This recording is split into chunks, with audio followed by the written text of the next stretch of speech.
Hey everyone, welcome to this explainer, where we're taking a highly visual journey to conquer the classic invert binary tree interview problem. Okay, let's dive right in and demystify one of the absolute most infamous algorithm challenges out there. Before we write a single line of code, here's our roadmap for today. We'll cover the core concept, the recursive approach, the iterative solution, and wrap up with complexity and some pro tips. So, let's start with a visual hook. To invert a binary tree essentially means flipping it right along a vertical axis so it becomes a perfect mirror image of itself. Notice how all the branches leaning right on the left side of the tree suddenly lean left on the right side? It's kind of like looking at the data structure through a looking glass. Part 1. The core concept. More than just swapping values. Now, what's really interesting here is the specific movement of these nodes. Take a close look at nodes 8 and 9 highlighted down at the bottom left.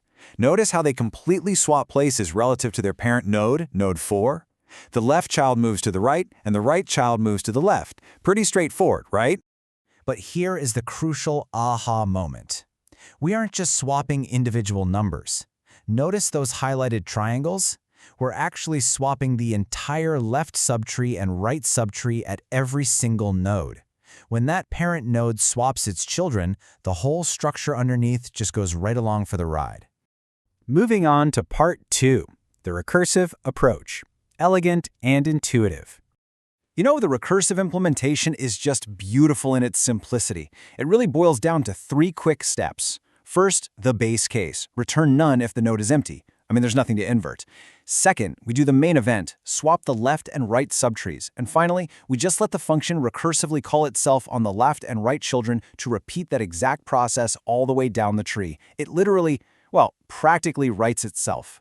But here's the twist your interviewer is definitely going to throw at you. Recursion is awesome, but what happens when this tree is incredibly deep? Like, what if we have this exceptionally massive, unbalanced tree spanning thousands of levels? Which brings us to part 3, the iterative solution, beating the Stack Overflow. So why might a massive tree crash our code? It's because of this number right here, 1,000. In languages like Python, the default maximum recursion depth is capped at just 1,000 calls. That means a massive tree will absolutely trigger a fatal Stack Overflow error simply because the language runs out of underlying memory to keep track of all those nested function calls. So we need a workaround.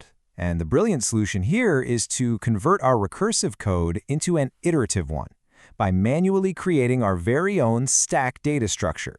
Basically, if the system won't manage the stack for us safely, we're just going to manage it ourselves. Let's walk through this. We kick off our iterative loop by grabbing our root node, which is 5, and dropping it right into our custom stack. It's just sitting down there at the bottom waiting to be processed. Next, inside our loop, we pop that top node off the stack.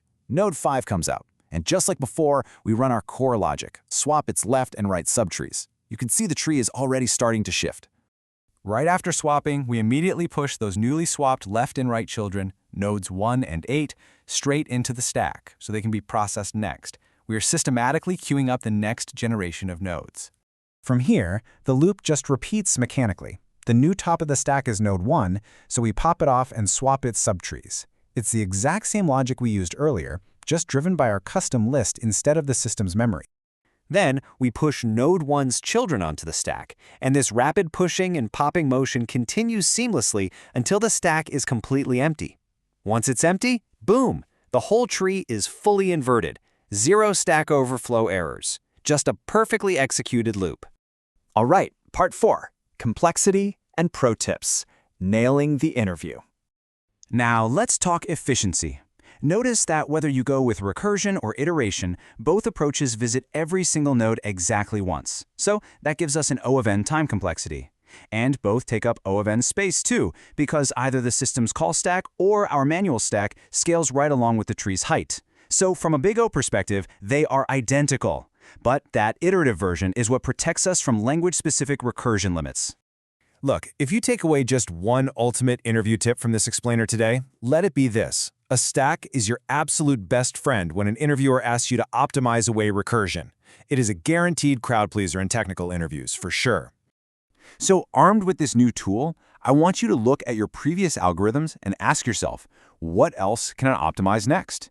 Can you apply this exact same stack technique to tree traversals, or maybe graph searches? Go out there and experiment. Thanks so much for joining this explainer, and I can't wait to guide you through our next topic.